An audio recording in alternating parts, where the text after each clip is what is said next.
சிகரெட்டை காலில் தேய்த்து கொண்டு கசியும் புகை உதட்டை பூசி மூடியபடி எதிரில் வரதன். ஏரியா தாதா இன்று கருப்பு வேட்டி சட்டையோடு. என்ன வரதா, என்ன இது கோலம்? மலைக்கு மாலை போட்டிருக்கேன் வாத்தியாரே. பாவம் ஐயப்பன். சரி விஷயத்துக்கு வா. வார்டு எலெக்ஷன் வருது, நிற்கலாம்னு கவுன்சிலர் இருக்கா? நில்லு. ஏங்கிட்ட இதுக்கு வந்த?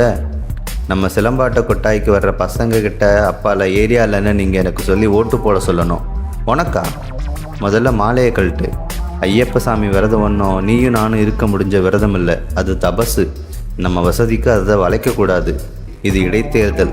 இதுக்குள்ளே மூக்க நுழைக்காமல் இன்னும் இருக்கிற 3 வருஷத்துக்கு ஒழுங்காக இருந்து காட்டு. அடுத்த வார்டு எலெக்ஷனுக்கு உனக்கு ஓட்டு போட்டதை பற்றியும் மற்றவங்கள போட சொல்கிறத பற்றியும் யோசிக்கிறேன். அப்படியே இந்த ரேஷன் கடையில் அடிக்கிற லூட்டியையும் விடுங்கடா. ரோடு போட்டோம் பல ஜென்மமாச்சு, அதுக்கு ஒரு வழியப்பாரு. முறைத்தபடி மீசையை நீவுகிறான் வரதன். பக்கமாய் மருது. ஏய், உன் வாத்தியாருக்கு ஊழ குசும்பு ஜாஸ்தி ஆயிடுச்சுரா. இவன் தயவு இல்லாமல் ஜெயிக்கிறது எப்படின்னு எனக்கு தெரியும். ஜெயிச்சும் காட்டுவேன்.